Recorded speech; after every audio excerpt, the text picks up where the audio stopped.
Welcome, everybody, to the Authentic Self Show on the Nacho's Cafe podcast, where you will hear more than one perspective on facing the world authentically. Previously, on the Authentic Self Show of thick skin in a non working environment, Amari shared with us that she would challenge herself to have an adult conversation with her father, seeking answers she figured he would possibly share with her. So join us in an extended segment of the thick skin discussion as Amari shares with me the resolution of that conversation. Just hearing like how my mom had grown up and like things of her childhood, like things I never even knew about. And then like hearing everything up till she met my dad and then how they met and like stuff that happened between them while their relationship was still rocky. And then hearing it from my dad's perspective, like hearing his life and everything, and then hearing how they met and after and like everything after, I'm sitting here like there like were several times where I would not have been here. My older sister would not have been here. Like literally the only one that would have been is my oldest sister. And it was just like, because one, they happened to just meet on coincidence. Like my mom was living out in South Carolina because she was out there for school, and then her brother passed away, then her grandmother passed away, so she moved back to DC, and she was just looking for work, so she started got a job with my aunt. And then a few months later, my dad ended up started working there, and so they'd hear my dad's story and up until that point, like and how they met. I was like, it's okay, and then it honestly, it really helped me. It helped me look at my dad as a person. And because I remember I said before, like I was growing up, my dad has always been a superhero in my mind. Like he could never do no good and like never do any wrong. So then talking to him, it was like, God damn, you were literally not the person who I made you to be in my head. Because like he definitely has a life and he had a past prior to being saved and being this preacher. Like, because like I said, I'm the preacher's kid. That's all I ever really seen. So hearing about like my dad, it really made me humanize him a lot more, because it was a version of him that I never thought. Like I never thought that hearing about my dad's life, I would have a dad who would be running with the law, who would be slinging drugs, who like all these things. Like my dad was in them streets, and I'm just like, I would have never guessed that of my father. So it's just like hearing all that, and then just like things that happened, like that caused him to break up, and being a kid not understanding, and like all I'm seeing is arguments between them, but not really like understanding why they're arguing. Right. I'm like fucking 9, 10, 11 at this age. And you so don't I even don't think about why. Exactly. My parents is arguing. I'm not really like into the conversation. I just hear them on the phone arguing.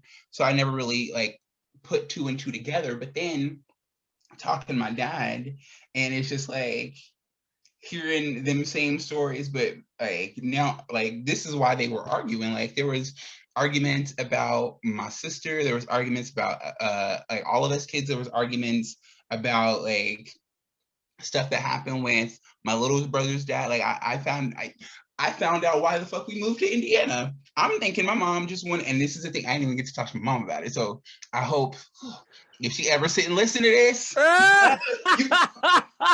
well, this won't come out till like way later. This segment today is coming probably towards the end of the month. Okay. Next week is the whatchamacallit is the okay.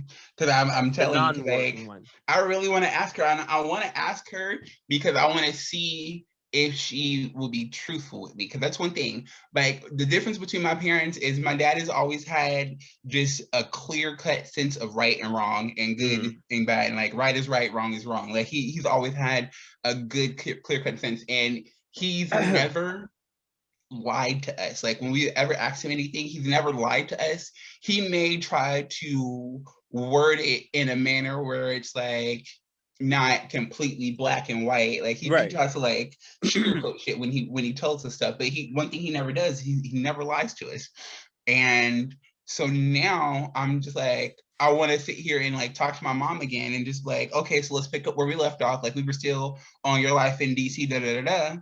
And then as we start to progress and we get to why we moved to Indiana and stuff like that, I'm gonna see how honest she's going to be with me, because it's like it if she's not completely honest with me, it's I don't know if I'm gonna be upset, because I know that she's lying. So I don't know if I want to be like, I know you're lying, but then at the same time, I want to be like, okay, you did that because you're my mom and you're trying to protect me. You don't I don't even know if freaking my sister knows. So like it was apparently like the way my mom and my dad's little brother met. They were in the army together, so it's like they were. I didn't know they were previously together prior to her meeting my dad. Mm-hmm. So she had just ended a relationship with my little brother's dad, and then started dating my dad. They got married. They were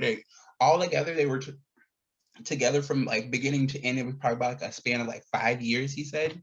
So, but towards the end, it was like my mom was, I don't know, my mom was the type of person like she would do what she want to do, but she wouldn't want to like be upfront about it.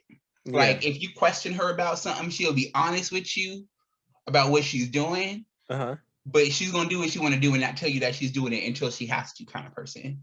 So when my dad started feeling like my mom was like being unfaithful in a relationship and cheating and stuff, and started messing around with my little brother's dad again and how they were getting close, and he called her out on it, and she was like, yeah, like he called her out on it, and she was like, yeah. So they ended up not being together, like they get divorced. And then what happened was, and this I didn't even know, my dad ended up getting hit by a car. So like there was a few times, I guess in his life, like he's almost died and didn't even realize it. And like one of the times was before I was actually born. So like I said, there was a few chances that I wouldn't even be here. Wow. Kind of deal. Yeah. So he got hit by a car and he was out of work for like 2 years. And that was like the longest he's never worked. And so while he's out of work, he can't really like give money for child support. He can't really like support anything. Like, he pretty much is broken. He was telling me about when my mom was taking him to fucking court for back child support. And the way he was telling me stuff, I was like, yeah, that's my mom, because she liked to be a little vindictive when she mad. Like she's that type of person. Like if she mad, especially at you, she gonna nitpick and she gonna make sure you know she mad, and she's gonna like go to the extreme. Yeah. Because she took him to court for back child support, and this man shows up to court in a fucking neck brace. He still has a boot on and on crutches. Like he couldn't even like walk himself. Yeah. Like he was really beaten up by this car. He said he remember going up in the air and like seeing the top of the houses and then coming down and laying on his side, like the side he got hit on. Mm-hmm. So, and he was like, and I was with her, and he was like, the only thing he was asking for them to do was to not arrest him not arrest him in front of me. Right. Because at the time, he thought I was that's gonna like exactly have that imprint. Exactly. He was like, I didn't want my son to see me get dragged away, because at the time he didn't know about my older brother yet, and obviously didn't know about me. So it was like, and she didn't even try to meet him halfway there. So like he was like, yeah, he was like there was stuff like that she would do, and it would be to kind of like intentionally dig at him. And I was like, yeah, I could see that. And so it's just stuff like that. And then hearing that like after they went their separate ways, and my mom got with my little brother's dad, they got married. They were only together for a few years. Mm-hmm. And I couldn't when he was talking to me, it was almost as if I was having like flashbacks in my head, because I'm like, I remember that moment, but I remember it differently. Yeah. And now that you telling me, like, I can see the other side of it, and it makes so much sense. Like, freaking, he was the one, and this I do remember. He was the one when we were leaving to go to Indiana. He was the one who dropped us off because it was him, my stepmom, and her kids. And he came and got us all. He came and got me, my sisters, my little brother, my mom, took us to the Greyhound station so we could leave. It was like 4 a.m.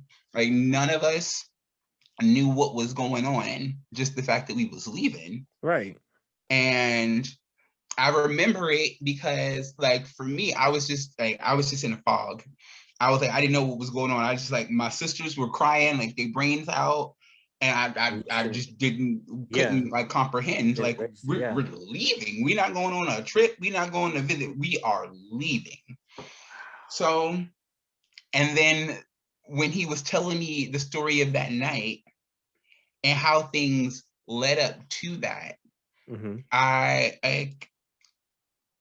my mind was blown. Like, to find out that things happened to my sister by my stepdad, and that is why we left. Like I said, I've never even, like, I've talked to my sister about this since then, and I haven't said anything to her because I'm like, I'm not going to tell you something traumatic about your childhood that you, like, you may or may not know. Right. Like, I don't want to be the person that does that to you, because, like, my dad told me this, and he like, I've never seen him visually so upset, so much so that he couldn't hide it. Like, if something's bothering him, he's usually good at, like, not letting it show in his face. Not like he can push past the moment and deal with it later, but just in him talking to me about it, because that's one thing my dad has always been about. He's always been about family. He's always been super overprotective.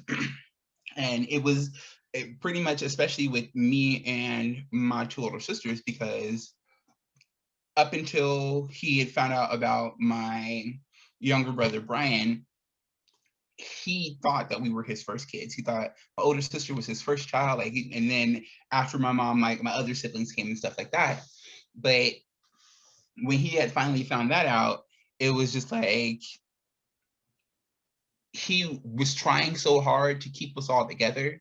And, like, even that stuff, I remember him freaking, like, always trying to make sure if we're doing holidays, we're doing them together, like, seeing if he can get us, like I remember him talking to all of our parents, like, see if he can get us so we can all hang out together. And then to hear him say that and just talk about it, like, to visually see him and get upset, and to have my dad tell me that there were, in several instances, he considered killing this person. Like, and one, like, my dad is a meticulous planner. He has, like, a whole, he has a criminal background, but then he also has, like, a really big background in music, because he's made a lot of history, like a lot of Black history, especially on the East Coast. My dad has been involved in it. And so, wow, I think, like, hearing about his life of crime, and, like, hearing this side of him that I've never actually known, like, to hear my dad say, I literally had to stop myself from acting on the thought of killing him. Or in other times, like in other people who he felt was like a threat to us, or, like, my dad was like, I had no problem going there. Like, that was never the issue. He's like, the issue was I had to stop myself, because I had to remember, if I did that, then all of y'all lose. All 5 of y'all lose. Talking about his kids. And I was like, wow. Like, I didn't even know that. And then to know that he's like, my dad is so meticulous, and I realize that's where I get it from. Like, I like to have things planned out. Like, I like to be organized, but I've never realized to the extent of his. Like, he will plan the perfect crime. Like, he will spend time to plan out the perfect crime, and make sure he gets away with stuff. Like, so he was like, he thought about it. And there was the one time after we had already gone, after my mom had already told him all this, he was like, he was on the freeway, and he was just so mad, and he just happened to look over. Lo and behold, person driving next to him, yep, my little brother's dad. on the Are freeway. you So serious? he was like, and he's like, I had two of my friends in the back seat, so they knew like I was already. He was like, yeah, I seen him on the freeway, and he's like, I flagged him down, got him to pull over on the side of the road. He was like, and he's like, his dumb ass did it. He just pulled over nonchalantly, not even thinking nothing about it, whatever. My dad was like, I fucking pulled over behind him. I was behind him. I popped the trunk, and he was like, I got out, and he's like, he had a pistol or a piece, and he was like, he had it behind him, like tucked in the back of his shirt, and he was like, he walked up to the car, he could tell there was nobody in the car with him, like he had it all planned out, and he was like, I got to the car window, and he rolled down the window, and he asked me what's up, like all nonchalantly, and my dad was like, the only thing that I could say to him was thank you for taking care of my kids when I couldn't. And I'm like, wow. What? You nothing else. And he was like, because you have to realize, like, I was out of work for 2 years. Like, I couldn't give y'all nothing. I couldn't support y'all in any way, shape, or form because I wasn't even working. Yeah. And he was like, so the only ones that were supporting y'all were your mother and him because that was your stepdad at the time. And I was like, I was like, I swear I hate the fact that you're my father because I just in this conversation, I realized how alike we are. Yeah, yeah. Because like I realized I have that quality to really put my feelings aside on situations and do what I think would be the best outcome, not do what I want to do, despite on being able to get away with it, not get away with it, the outcome or whatever, but do what I know would be the best outcome. And I was just like, I don't know how you could do it. And I'm like, and now finding this out later on in life, I don't even know how I could ever talk to my brother's dad again. Like, and I keep in touch with my brother's older brother. Yeah. But not really his dad. And my little brother has been incarcerated for like the past 8 years. So it hasn't really been like, well, you're with your dad, your dad's coming around our family type of deal. Because my parents, they've been divorced since we moved to Indiana pretty much. And like I said, never knowing why we actually moved, because all this time my mom was like, well, her sister, because she has a twin sister, was out there and she was struggling and stressed in her relationship and marriage, and it was so far away and they didn't like it. And my mom was going through stuff and she didn't like being away from her sister and she just needed to be close to her. So that's why she took us off there. And I'm just like, okay. But in my mind, it was never like, but why couldn't we stay with our dad? Like, why couldn't? And I remember there were times in high school that every time me and her would get to a fight and argument, that's what I'm like, why can't I go out there and live with him? Like, why can't you just let me go live with him? Like, because obviously me hearing your life is such a fucking frustration, And because there were like a lot of times I felt like she was mad at me, not for something I did, but simply because I reminded her of him. And like, dang. That's tough, to now know, like, yeah, that makes a lot of sense because you were she was like barely in her sophomore year of college out in South Carolina when, like I said, her grandmother passed and she ended up just moving back up to DC. So you were like still kind of young, like in your late teens, early 20s kind of age. So it's like, so yeah, I see that when I'm like 18, 19, almost 20, you're so mad at me for like, but you don't know how to explain it. And I'm not understanding it. But then talking to him and just like, and I kid you not, like, I look like his clone when I was a little kid. Like I look like a clone of him when I was younger, like 100%. And so it's just like, I see why you mad all the time. You looking at me and you seeing like you pretty much see him all day, the version of him when you first met him type deal. So like, it's just like, it's a blast from the fucking past, and I can never understand it. And so now it just actually talking to them and hearing about it. And like even now, when he brought up like times where they've been in physical altercations, because like my mom, the way my mom brought it up, she brought it up like we were fighting every other weekend. Like I had bruises and broken, but like, and but then hearing it from my dad, it was like, yeah, there were times where it was physical altercations, but the one time like it actually got really physical and he really like hit her and grabbed her and shit. It was like they were already in a rough place. Like they weren't together, like but they weren't like actually, the divorce wasn't finalized, but they weren't together. And my mom needed a ride to work, so my dad was with my little sister's mom at the time. And he was like, I used her car to go get your mom and pick up Tasha. And he was like, so I was like, oh, so she already had an attitude as soon as she got in the car because she knew who car he was driving.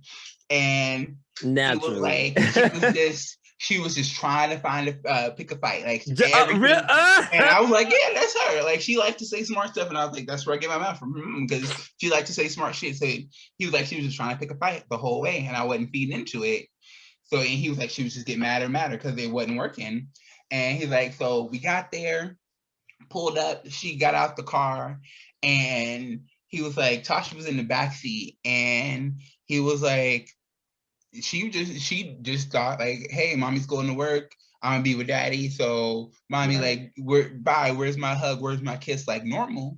And my dad was like, she was reaching up from the back seat to reach out to like get my mom, like get a hug and kiss like normal. My mom was so upset that she didn't notice, and she slammed the door.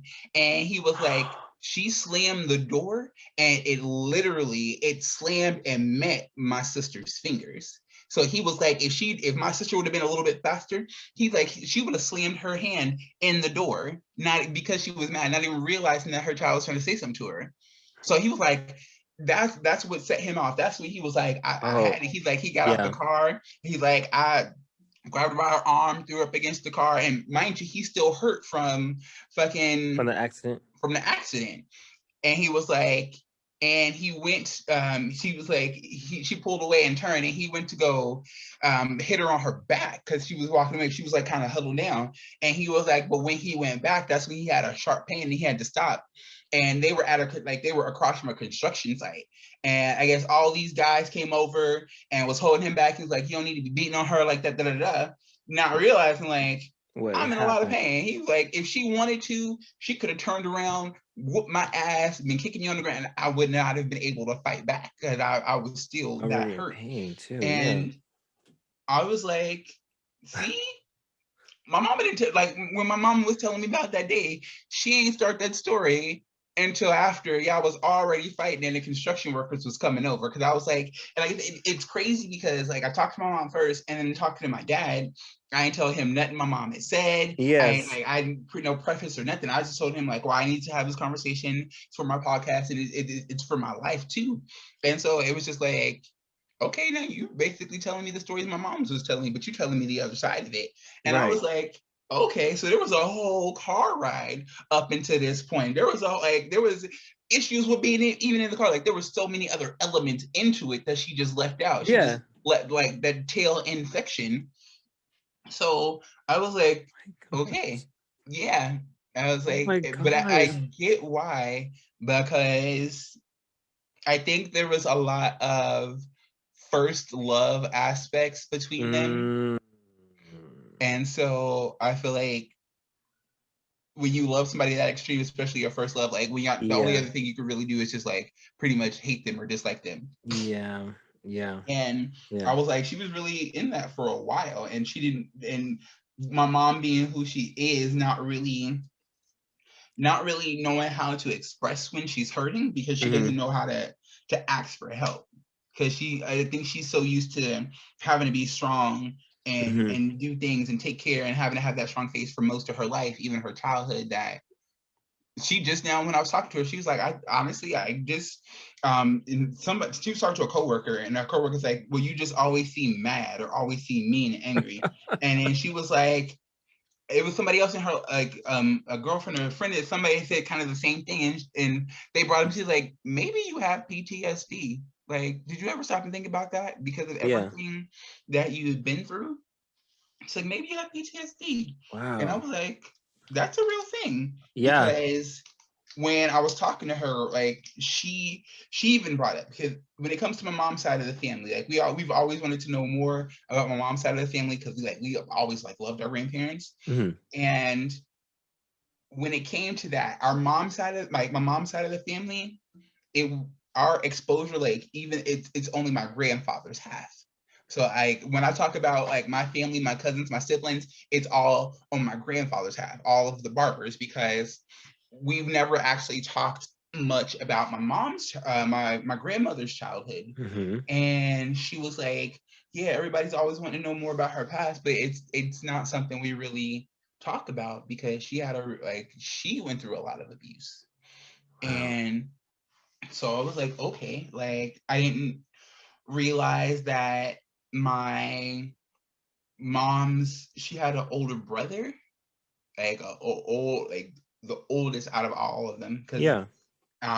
but growing up, he was raised as their uncle, because my grandmother was sexually assaulted by her father when she was a teenager and got pregnant. So Oh wow.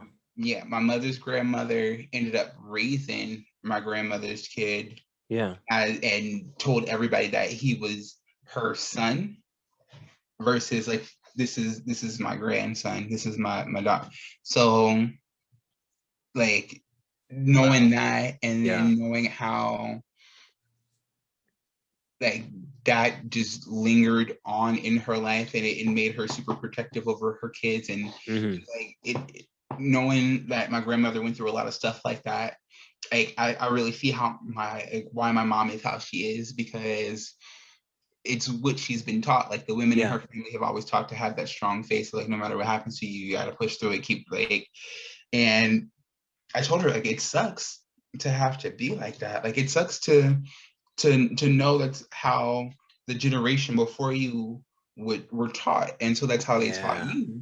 Because It trickles down. I was like, I don't ever think like I could have lived in that time, or like been raised in that time, Right. because Tell me about it. Yeah. like there was just such a requirement to That's the hide perfect everything that's word. hurting you and you feel Yeah. shameful about, in order to make it look like you're putting your best foot forward for society, when in reality, like all these things is going on, and you can't really talk to nobody about it, because you need to fake it till you make it, and get on through. And it's just like, well, no, that's not always the case. Yeah.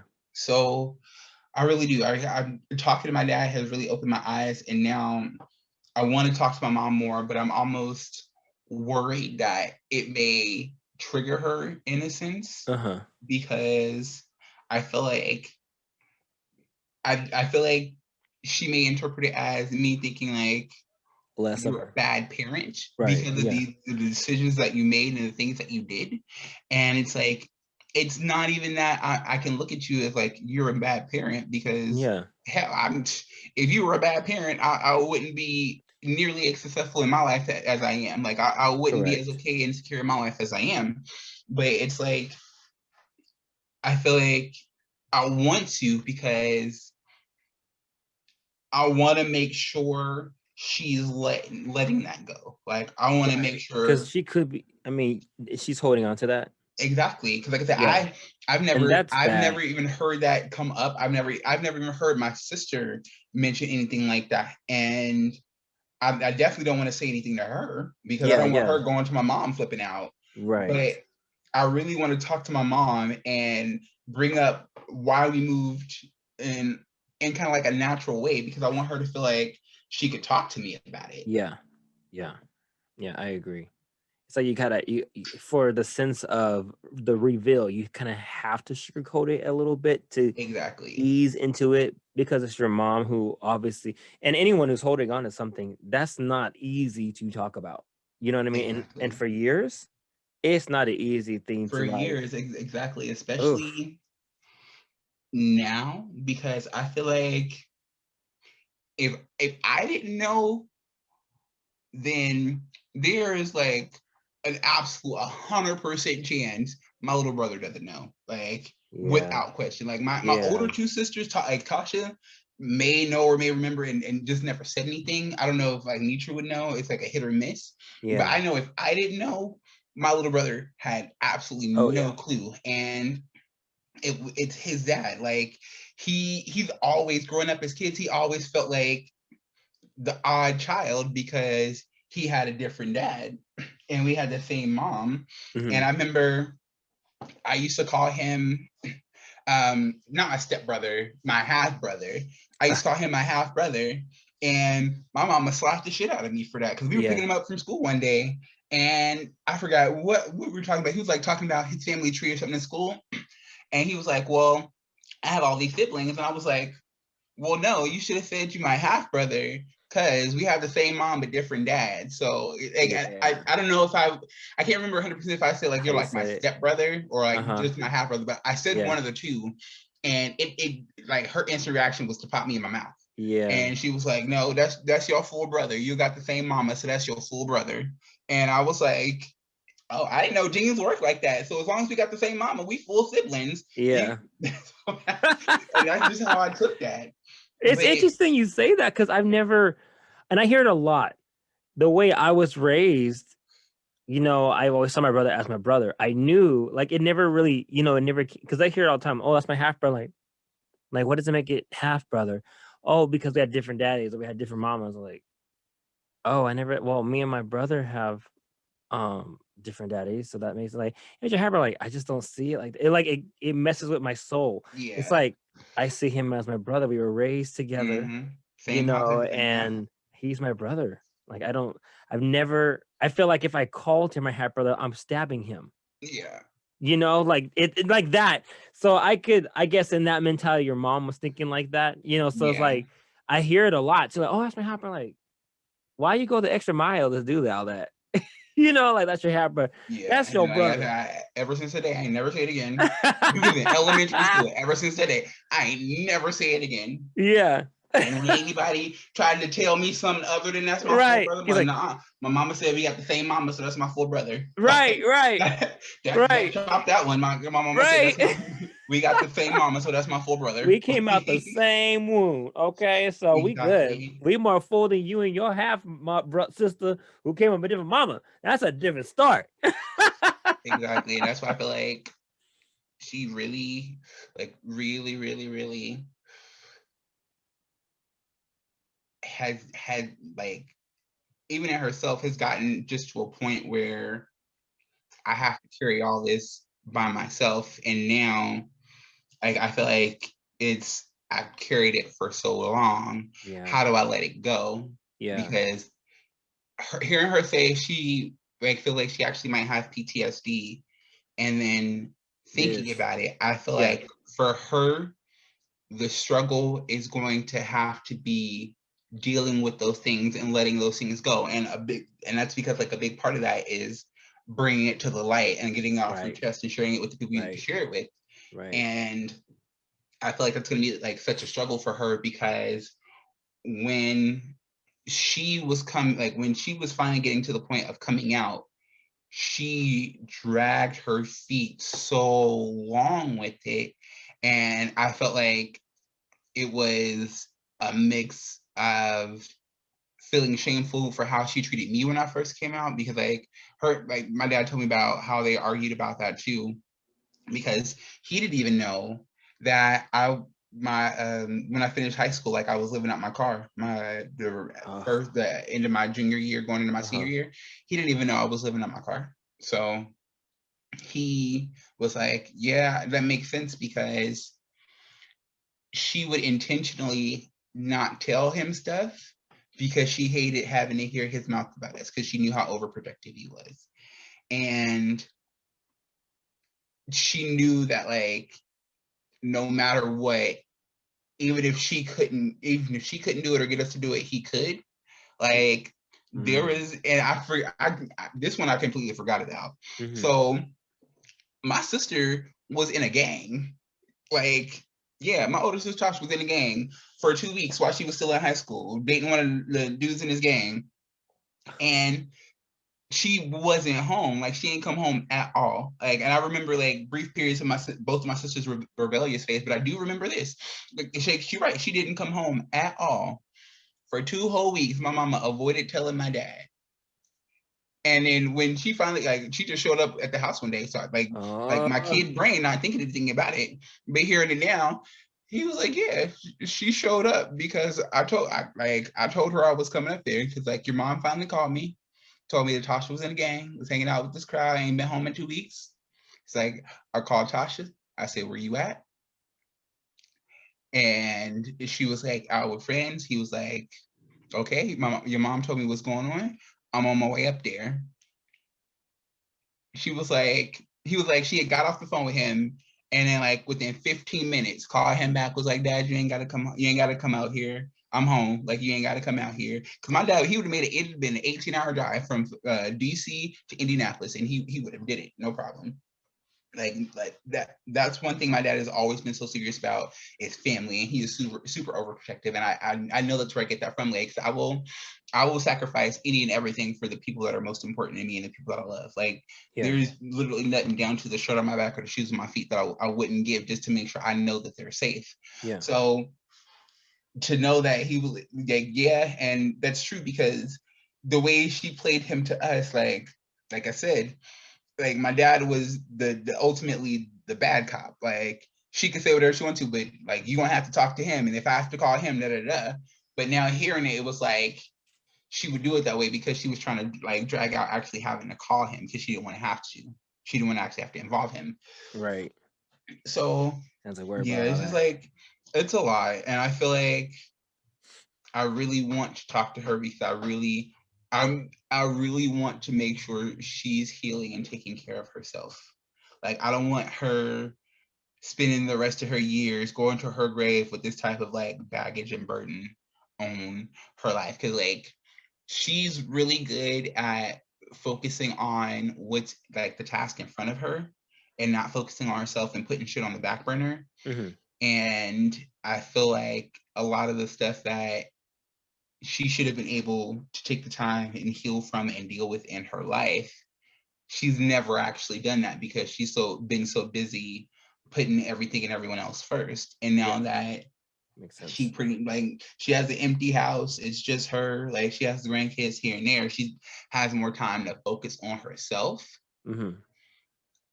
I feel like, how does she deal with that?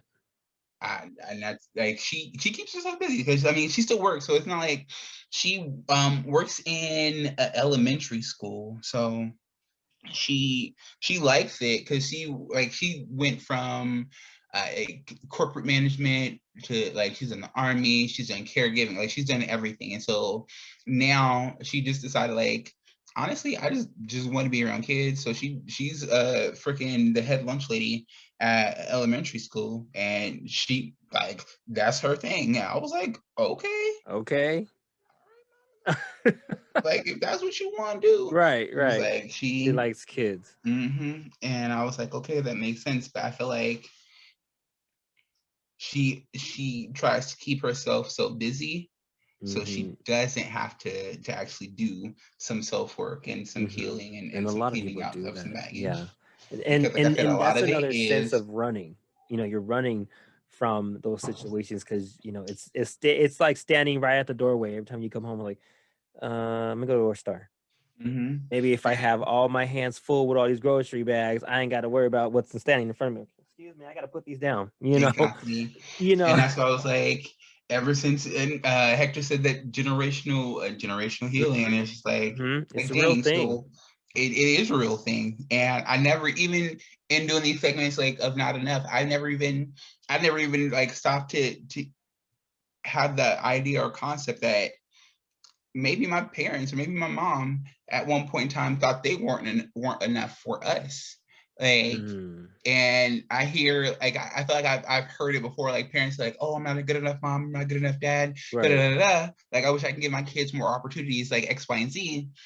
But I've never actually sat and thought and like sat to think, and I was like, what if she's ever felt like that? Like if she wasn't a good enough mom for us? And I was like, I really hope that she doesn't, because she, like I said, I've never known in my childhood, thinking about it, for me to have a want for anything. Like there were times, like talking to my sister about it and just looking at stuff, like, yeah, there were times where we were in shelter, there were times where we had to stay with family, there were times like we didn't have our own, but at the same time, I don't even remember it. Like it wasn't so much that it scarred me as a child, and I feel like because we had to stay at a shelter for a few months, I feel like that's been impacting me, and I feel like I've never healed from that kind of deal.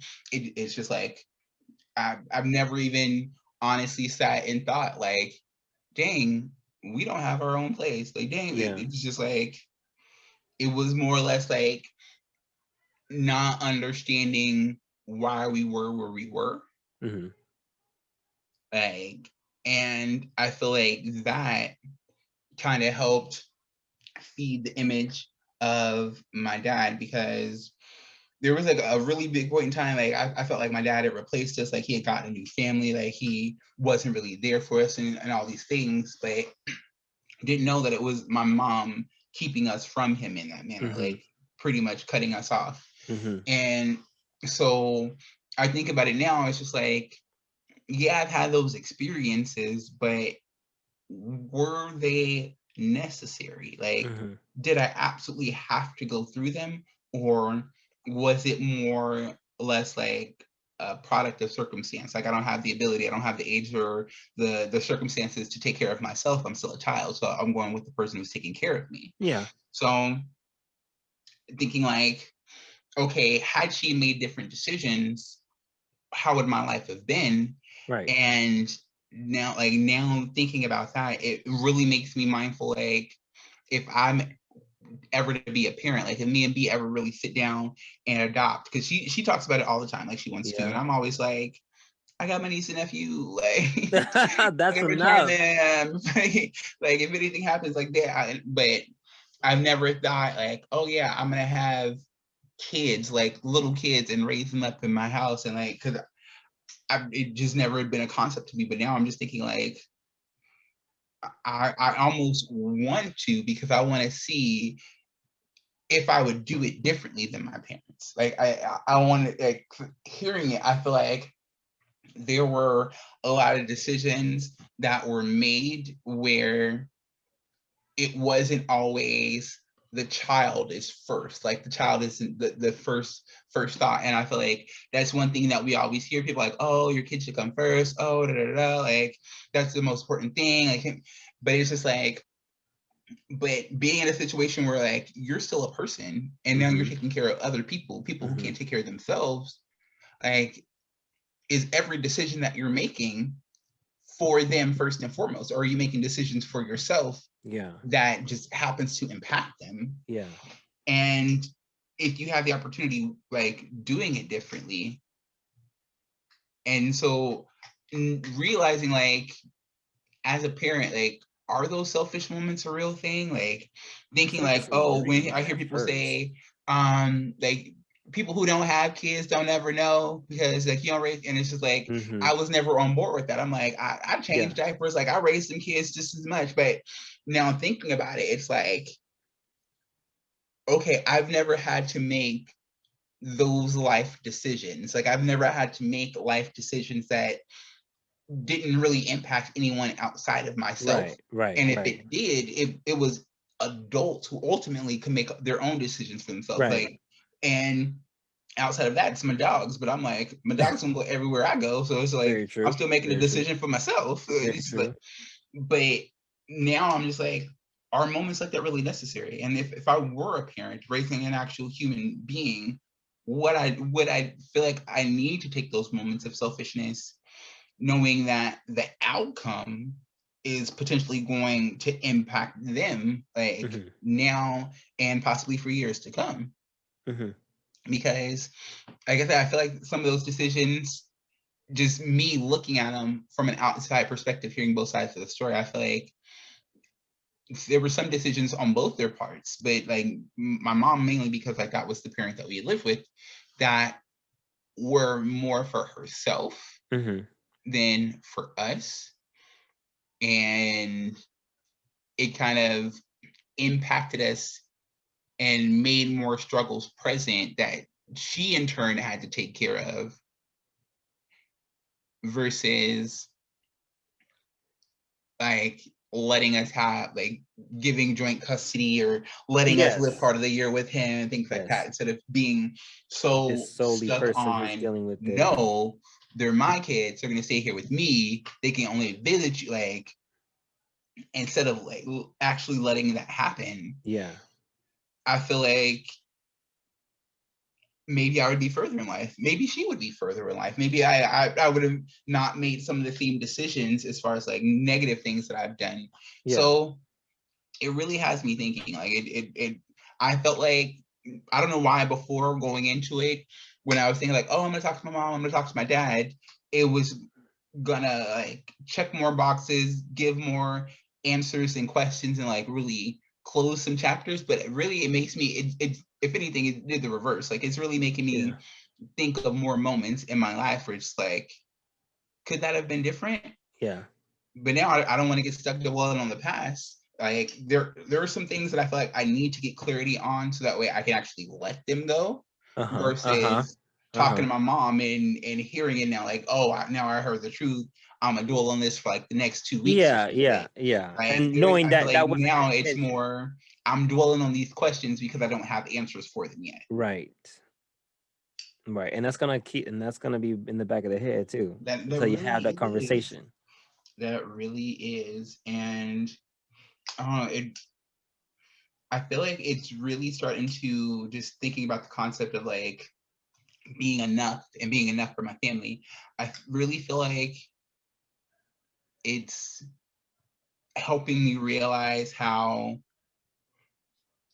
I'm not rooted in my family, meaning like my value, my self-worth, my sense of self doesn't come from them, but I'm more like elevated from my family, because it's like, instead of that being where I come from, that's my starting point, that's my foundation, and I'm still separate from that. Like, and I felt like that's one thing I was always struggling. I didn't find the separation from myself within my family, because it's easy to have that like in a work environment or in like relationships with friends and stuff like that. Like, I still have that sense of self, but having that separation from your family. Like in that circle, it's something that I've always really struggled with. And just like now hearing this stuff, it's like thank you, because I realized, like, okay, I made these decisions, but I still made some better decisions than my parents. Around it was nice time. to connect the dots. Exactly. Yeah, so that's really where I'm at with that. That's my headspace. I have to applaud you on that, for taking that leap to do that, because I was really anticipating. I couldn't wait to hear. I was like, even I'm like, is she get on? Because I want to hear, because like I remember our conversation. It was always something with timing. Like, the first time I was like, I'm not gonna make it home in time, and then freaking, I kid you not, I had just woke up. Like, I don't know, and it wasn't even like we had a long night. It wasn't like I was hungover. I was like, yeah. No, I really wanted. We getting on. And then I realized, like, I looked at the time it was saying, and I was like, damn. Like, oh, we're not. I know, because I rushed back here at everything, and I was like, oh, we're not doing it. Never mind. I'm so glad, and I recorded all that, because I've been waiting to hear it, because that's gonna speak so much for others, because in my case, I didn't have both individuals in my life. Never have I don't even know what my dad looks like. And if things had changed and he was present in my life, I do believe things would have been different. I would have not have been the same person, but I can't make that judgment on him, because I don't know who he is. I don't know. I just know he was a construction worker. His name is David Cervantes. That's all I know. And he had a son older than me that had a child the same time around my mom was pregnant. So I have a nephew out there that's my same age. So, and I have family who, of course, obviously on my mom's side, who's always like, do you ever want to know, you might have some siblings out there that you can know, you might have a sister, you might have a brother out there, and there came a time at an age where I just was like, if he wants to be in my life, he could have had that decision, you know. And then, listening to your story, which you've shared, and it's like, I know how my mom is. She's my queen, okay? Mm. Don't get me wrong. She is my queen. I love my mom, and she's still growing. I don't think you ever stop growing. I don't care if you reach 88 years old.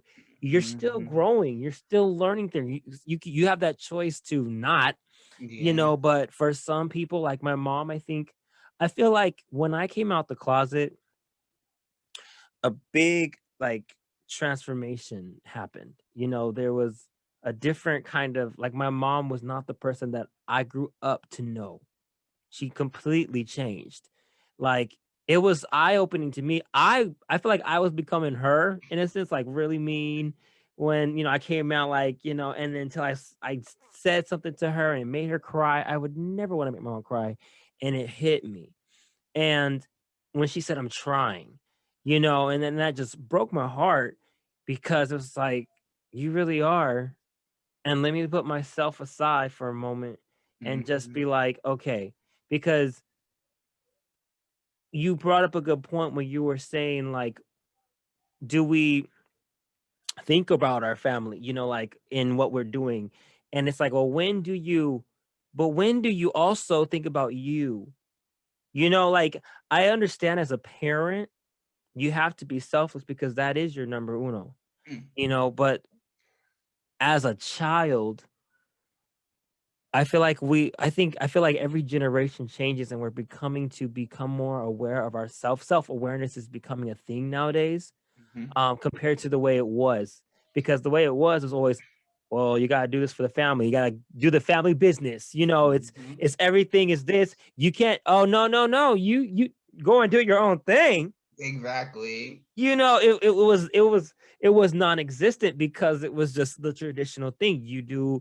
This is your last name, and you Mhm. got to do what the Watsons have to do, so, Exactly. Like, you know what I mean? That's and what we that's what it do. is. You're You got to right. go to church.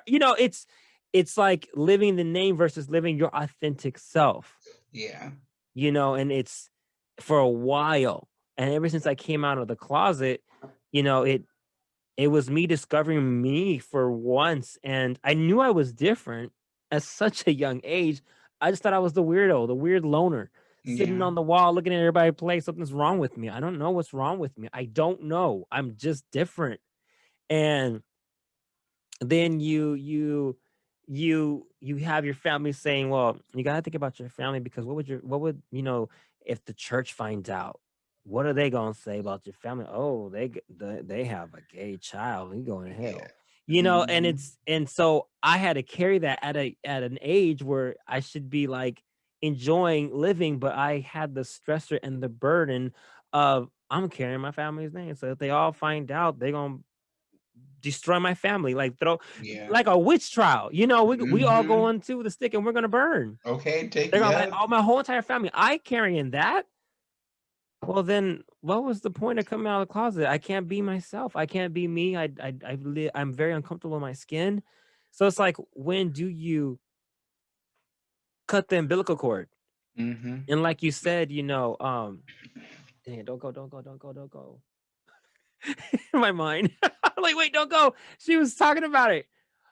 Foundation. Mhm. You allow that to just, that's your foundation. Family, when it comes, like, and I completely understand, like, when you were telling me, it's like that is our foundation. That's not who I am. That is the essence of where I came from. Yeah, that's my foundation. That is the solid ground. I uprooted from it. Now I have to decide where I go, Yeah.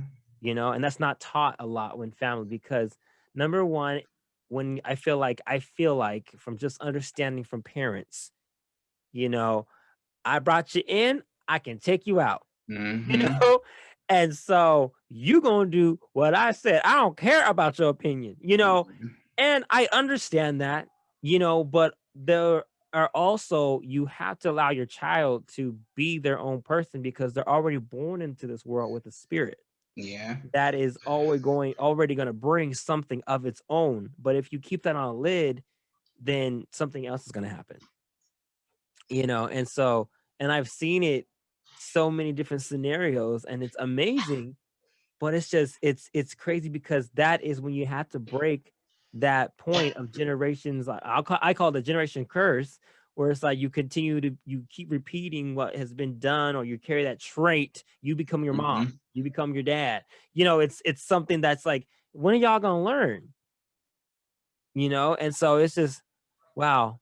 But I'm amazed that you did it, and I'm so happy you did. And Yeah, I I bet know, and that I really really, connected a lot of dots for and I you. feel like there's still gonna be. It's not even like a done story yet, because I feel like Right.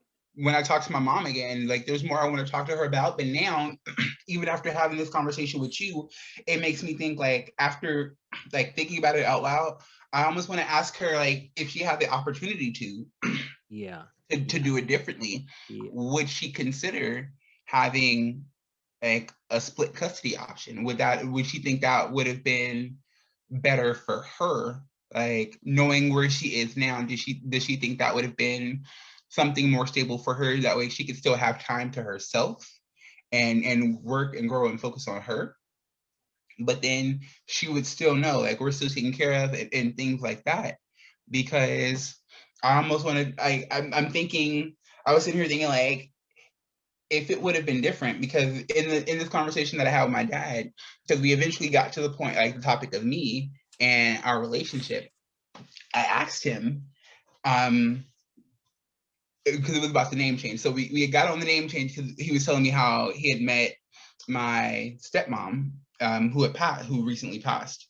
Mhm. So, we got to the conversation on why I was upset with him about the name that he put in her obituary, because I was like, that's been changed for a while. But then it wasn't until I actually sat and talked to him and really, like, heard why it was done. It wasn't done for me, it wasn't done for him, it was done for her. And he was like, the reason why is because for her, that was the child that she helped raise, and she was a part of their life. And I was like, I understand that. Like, I can't even be mad about that, because, and he was like, even when they would talk, because he was like, nobody really knew how she felt about me being trans other than him, because she'd be the only one he really talked to her privately. But he was like, she would still include you in her prayers. Mm. Like, he was like, I'm not gonna lie to you, there were some times where if she said names, she would say that name, but she would still at least include you in her prayers, even though, like, her and we pretty much hadn't talked since I started my transition. Mhm. So roughly 10 years. And she's always had health issues my entire life. So that wasn't something new.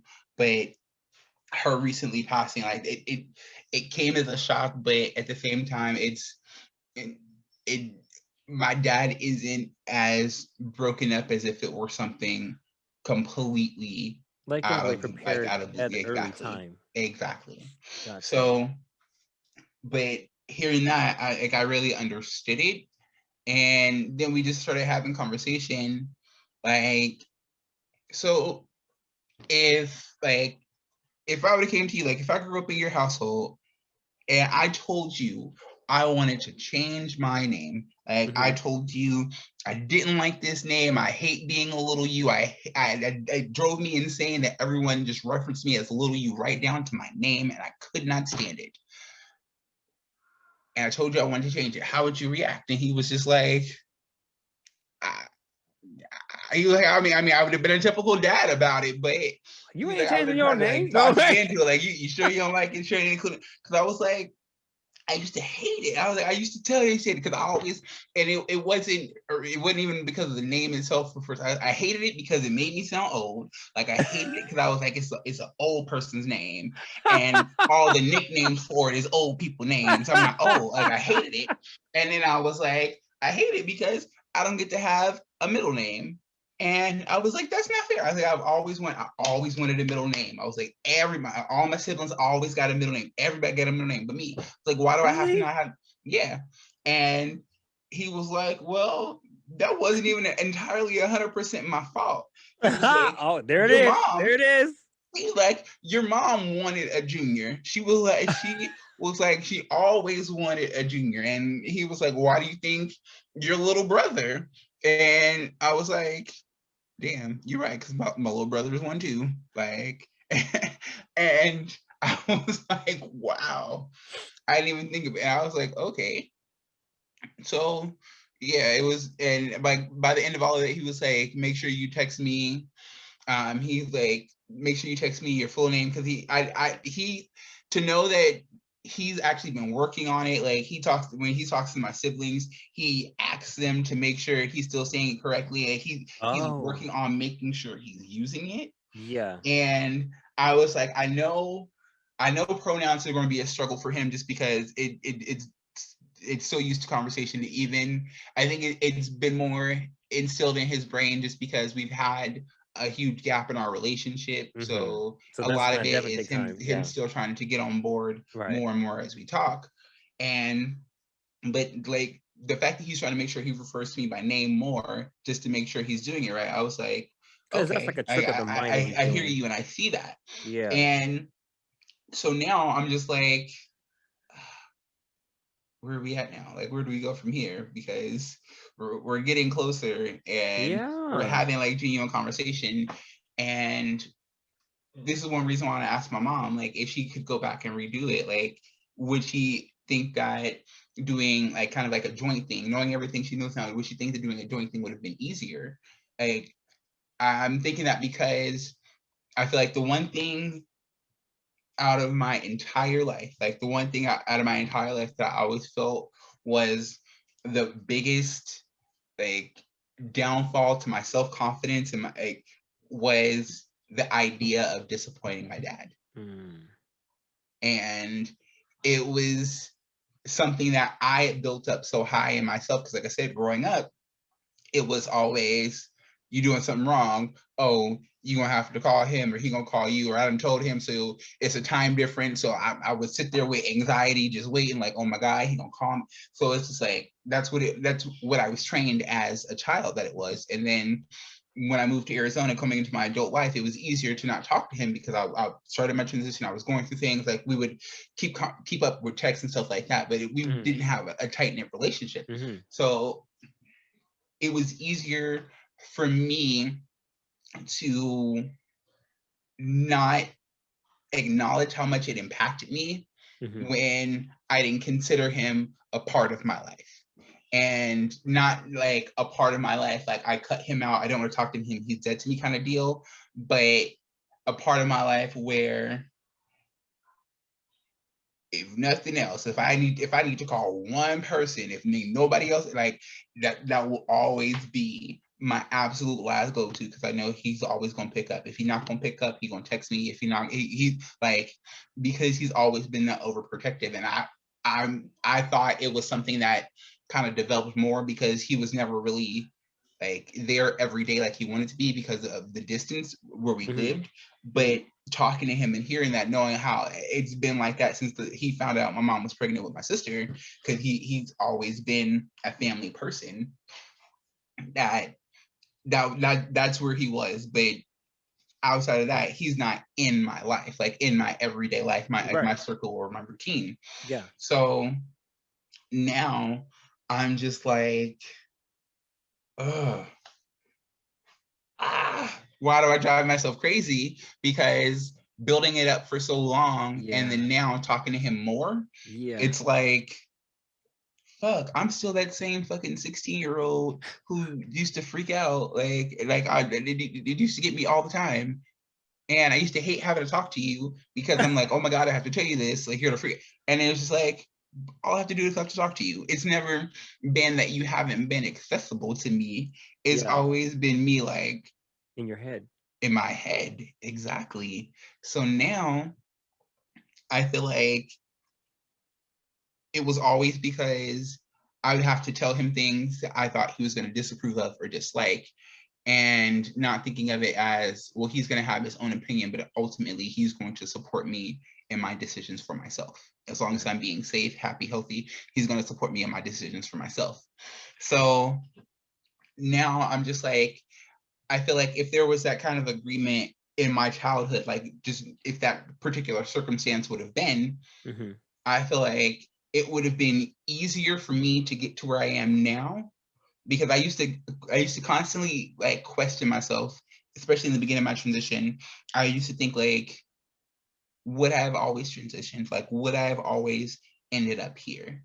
And I would have been, I was like, yes, because I feel like I was always in the beginning trying to be the person that I looked like on the outside, especially because I looked like my dad and I was this tall, so like I had that image. So, and then from there, accepting my truth and started being like, even accepting what my truth was at the time, and still being scared to actually show like my authentic self, and show like my more feminine persona and my personality, and even that in my presentation. It was like, it was still like, oh my goodness, I'm only being like half truthful. So it's just like, because ultimately at the end of the day, everybody else could find out, but when it came to him finding out, I would be in my head.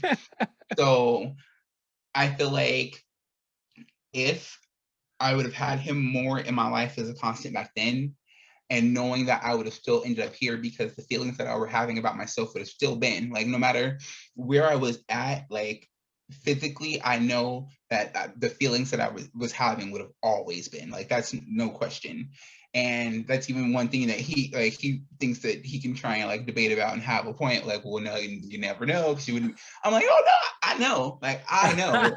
I know. So the question is like, how would we have gotten here with you knowing? And thinking about it, I feel like being there, because when it came to actually talking to him and engaging in conversation, one thing that I was always able to do is just like to speak my mind and hold my own. Like it was never we're going to have a conversation so I can basically tell you to stop doing what you're doing and shooting down your idea. We're going to have a conversation to get clarity and understanding, so we're on the same page kind of deal. So I feel like, whereas it was the latter with my mom, it was actually like, oh, this is what you're doing. Oh, this, I don't like it. Let me, like, how I ended up living out my car. So it was just like, if I would have been in his household more, even equally, having to have those conversations with him, knowing like I have the freedom to talk, it would have given me the confidence to have those conversations sooner with my mom. Because thinking about it, like every time I had to come out, especially the first time, I didn't tell her, because same thing, I was in my head about her reaction, because we don't want to upset our parents. But I knew that upsetting my mom would cause a more like visible reaction. She would get upset, she would yell, she would do things to express her anger. Whereas my dad, like I said, him not being so expressive, especially when things really bother him, it would be more like, okay, is he really internalized it? Is he just thinking it? So it would get me more, versus like, I know how she's gonna react, I gotta prepare for it. I'm just gonna tune her out. We're gonna argue. I'm gonna leave. Da da da da. So I feel like if it were being there with him and then learning about all of this about him a lot sooner and things like that, it would have given me the confidence to probably start sooner. It would have maybe ended up having a better relationship with my stepmom. I feel like I wouldn't have backed down, like no matter what. And even if it got to the point where he would try and like, I felt like he would try and like, no, this is, I could still not have to, because I could call him out on his own word. I'm like, no, this is how you raised us to be. So you can't change it up now because you don't agree with how I'm presenting that. Like I still could have had that with him. Whereas my mom is just like, wait, you talking back? Like, right. exactly. So I feel like there are definitely It's different so aspects yes, of like them yes.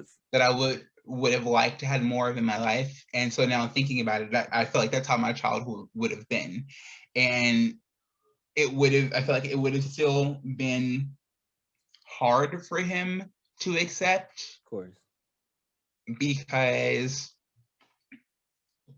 I have all sisters pretty much, with the exception of my oldest brother, Uh-huh. Brian. Uh-huh. Like on my dad's side, I have all sisters, right down to my stepsisters. So actually, I take that back. My stepsisters, they have a brother, but it's more of like their brother through their dad versus same mom kind of deal. So it was always like he always looked at my dad as more of like a stepfather or something like that. Oh, of course, So it naturally. wasn't like they were super close. So my dad, Yes. in his mind, he really only had two sons, my oldest brother and me at the time. Yeah. So I feel like living in a house full of cisgender women, to find out that one of his only two sons is trans. So now it's just like I'm losing one, and Yeah. then on top of that, I'm losing what at the time felt like was the prodigal one, because he didn't find out about my older brother until later, versus him knowing about me, like, 'cause he was still married to my mom at the time, like it being something planned and thought out, and not really knowing about my brother. Yeah. And then the one that, like I said, was his clone. Like, I was his mini me. Like he spit on the ground, and that's what they cloned me Yeah, from. you were his image. So it was like I feel like it would have been harder for him to accept, but for me, it would have made the process a lot easier. Now I feel like I would have had a lot more confidence coming up in certain parts of my life. Hmm. I believe that. I mean, I know circumstances have happened what they are Mm-hmm. now, but just if that would have been approached sooner, you would have had more time with him, you Mm-hmm. know, and it would be in a different things would have you would have been in a different place in your life, especially right now. You know, not just mentally, but more of not unanswered questions and Yeah. unanswered things that, I feel have like been holding. more like not even mentally, just Yeah. more like holistically. Like, I would feel more balanced, more Yeah. grounded. Like, I would have more clarity in my life. I would have had the focus that I'm just now starting to gain a Hmm. lot sooner. So it would have been more fine tuned. It would have been further than what it is at this point, kind of deal. Yeah. And you would have that conversation with your mom already. Mm-hmm. Now I wrote something down. I had the question. Now, do you think your mom's actions were out of spite or fear? Like the fact that I'm picking all my kids up, we're leaving, Mm-hmm. and I then feel like no more custody or anything. it was more out of fear. Mm, And the reason I say that is because in that moment, like I said, in hearing the explanation that he gave, and this, like I said, I know it to be true because he described the phone call to me and how he felt, like he was in very detailed. So it's just like I feel like it was more out of fear, because it would have. I feel like she would have felt like ultimately she failed, mm, mm-hmm, mm-hmm. and I think that would have been what would have just like kind of pushed her over the edge, because like after 5 years ending one marriage that ended up failing, and then now be partially because of what's going on, another one's ending.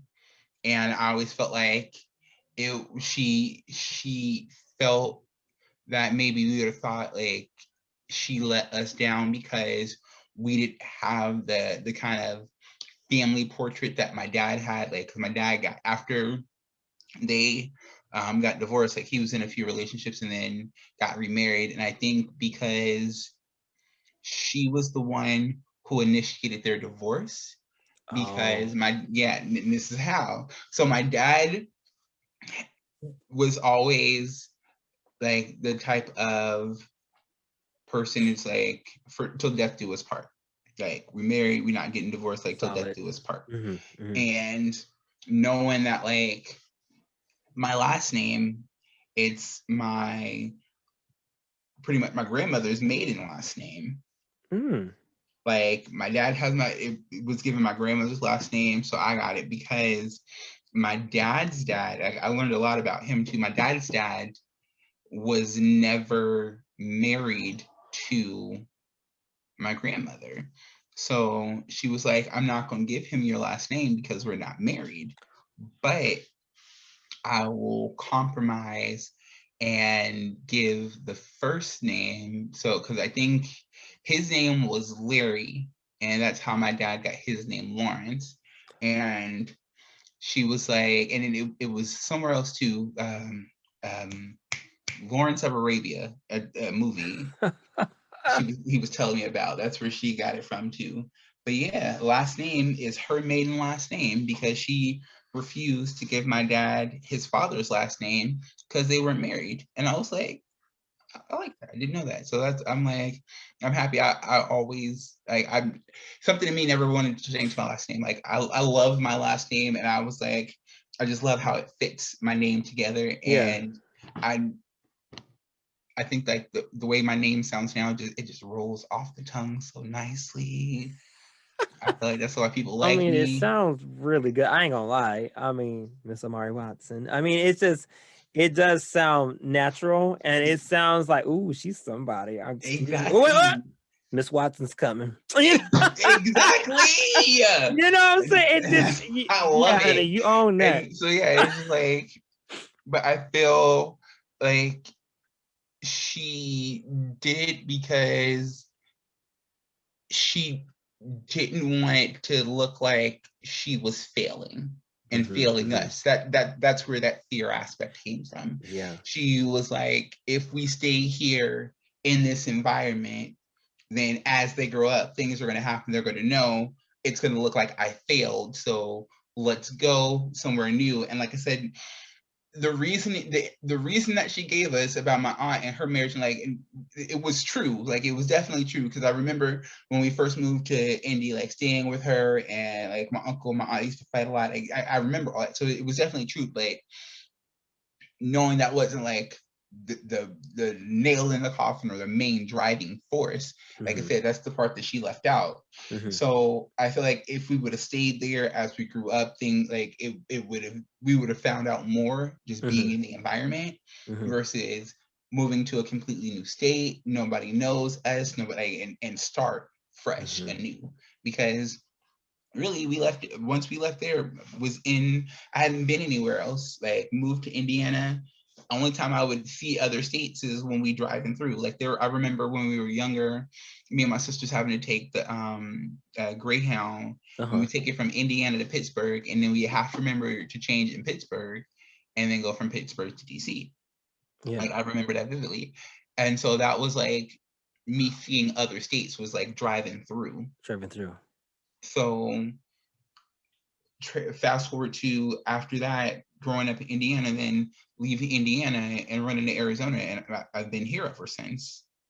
So I feel like if we would have stayed there, I don't necessarily think that I would still live there, but Mm-hmm, I don't think I would have moved this far west mm-hmm. by myself. So I think that she did that more out of that fear aspect because of the things she didn't want us to find out. And now I don't I feel like it's been so long that it's like, why try to deal with those old wounds and air out them closets and skeletons. Oh But yeah. I'm like, you just said you think you got PTSD, so we got to get through these things. So I Yeah. feel like her singing that is really what Yeah, that is really giving is. me an opening Uh-huh. to kind of dig more and pry more. Uh-huh. I think it's all about the approach, but I think you and I'm not in that situation, but I think sometimes we all from our mouth, we need to let our parent know, like, I'm just letting you know I'm proud of you, number one. Mhm. I really want to have a conversation with Yeah, and you, I do. I but tell I'm her. I proud of tell her, you. especially now. I tell her that more so now. That's And good. I think I'm really going to do the freaking ancestry DNA. Like, I Hmm. want them to send me a little box so I could spit in a little test tube I and make want it. to do it Like, I want it. I too. want to so bad. So I think I'm finally gonna actually end up doing it. Yeah, I've been like back and forth and about, yeah, they gonna know you in the system, like, but I get to know some things that, the ancestry. I also want to know the culture, Mm-hmm. that I'm actually part, so then that could answer the question what my Mm-hmm. dad was, because my mom's gonna say anybody would have said Vante, oh, he's a Mexican, you know. But Mm-hmm. like, I've met individuals in my life that have been very savvy on features and cultural features and stuff, like they're like, no, you're Spanish. I was like, and these were older women that had told me. I'm like, no, what's your last name? I was like, well, my other last name is Cervantes. Like, mm-hmm. And you know what? And that's a Spaniard last name. I was like, but there's not. And you know what else? Cervantes, they're great writers. And that hit me because I love to write. And I was like, I do like to write. And they're like, mm-hmm. Yeah, not surprising. I was like, okay, well, excuse me. Mm-hmm. Okay. But, I would love to do that for family wise, and then cultural background wise, is to like, where did it all come from? I feel like that's an I know. I amazing think I'm thing. a really gonna probably, if I like in the next week or so, I think I'm gonna really just like I'm so bite the excited. bullet and order the box and I'm just so like, excited. mm-hmm. Yes. Oh my God. I'm so we're gonna have a lot of like some I'm stories, telling you, we're okay? gonna have We're gonna content. have these little spin-offs, like, okay, because today's obviously a spin-off of the Amari story. Okay. I'm like, yes, come Okay. through. That's what's like, wait, hold up. She ain't gonna start this story without me pushing record. Let me push record. Here we Okay. go. Because I just be getting to talking. You always get me on camera and just get to talking. And Hey. honestly, I be so focused on talking and rambling. And the funny thing is, like, I keep trying to move my head because I'm like, I don't want people to see this, and all they see is the glare in my freaking glasses. I'm like, okay, so you can see my eyes. And I'm like, oh, then you can see my work screen over here. So I'm like, let me try and so I'm sitting here trying to move it. I swear, I don't even be paying attention when you hit record, and I just be rambling. Oh, I love it. I love it because I'm just like, at least we ain't have to prepare nothing. I'm just like, Mm-hmm. well, we never really do. We just say, this is what We it's gonna be just called. Let's say, go. I know, I'm So, surprised. I'm waiting for. I'm surprised she ain't come back here knocking her door yet. Because that's what I looked over because I heard oh somebody coming yeah, because through. normally, I know because like I'm she waiting for me to take her to the store. So I'm like, like, I are we heard going to, somebody like, the coming through last time you were the like, other she door. takes you like, are we going to the store? You're This like, was like you I was felt waiting for. I was like, oh, this door about to open because she told me like, oh, we over. You over time. Because she definitely Oh will. my gosh. Well, since I know that's coming up, how about this? Is there anything that you would encourage our listeners, coming from someone who actually took that giant leap to fulfill these questions that have always been something in the back burner? For those who actually have both parents presently in their life, Mm-hmm. and they are split, because there's a lot of divorce, kids who are victims of that. And I don't want to call it a victim, but in a sense it is, because you've the children have dealt with the consequences of the decision that parents had made. And Yeah. I know it is for their own things, but you also know you have this child that you both brought into this world. And whether you like to run from it as much as you want to, those questions are coming. Yeah. Those questions it's inevitable. Like, my mom knew I was gonna ask about my dad. She's like, I knew you were gonna ask me one day, but like, well, where is he? Yeah. Why isn't he here? You I know. feel like if I had anything to say, especially me being someone who doesn't have any biological kids of my own, so Mhm, I feel like when it comes to ever having that conversation in my life, it would be a very different conversation because it would be more or less how you came to be in my life, and now let's work together on how you got to that point before you came to be mine, mhm, versus like what's your life like before you had me, what are the things that you went through even like when I was real young. I feel like I would say just be mindful that they're more than just your parents, they're Mm-hmm. people. Mm-hmm. Because for me, like I said, it wasn't until having this conversation that I was able to really humanize my parents, especially Yeah. my dad, because for so long he was that superhero. So Yeah. this really allowed me to humanize him. And now knowing, like, if I were in that position, how would I make the decisions? Because what's the story that I would want my kids to tell? Like, I think that's, if I were a parent, like that would be the kind of the thing, like hearing this, all I would think now is like, what are the decisions that I want to make for the story that I want my child to hear later? Because like the way you're right, you can run from it for so long, but them questions are going to come at some point. So just be mindful that they're more than just your parents. They are people. Yeah. And I feel like in doing that, it, for me at least, it removed that blame factor. Yeah. Because yeah, I can say so many things in my life were the product of my parents, but at the same time, I still have a certain level of accountability, because at some point it falls on me to either carry those things or let them go or grow from them. So I feel like doing this, it really helped me not have that blame factor and be like, really, you did Yeah. that? You had us Yeah. in a freaking Yeah. shelter for 3 months and we had to share beds, and it was like a fucking pull-out bed. It looked like a fucking dresser, and the drawers pull out and they were Wow. fucking little twin beds. So I'm like, you had us living in this shit when you could have been less selfish and made a decision for us. And like, yeah, I can have that reaction Yeah. and blame her and blame her and blame her and shame Yeah. her for what she had, what she did. But if I just stay mindful and open, it's just like, where were you at Yeah. mentally? Like, where were you at emotionally? Like, you are going through a divorce, going through a second divorce after losing what was kind of like a first love deal after 5 years, and then Oh, I lost you.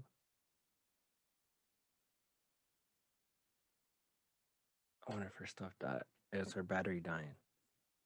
Let me text her real quick. Ah, she was getting good.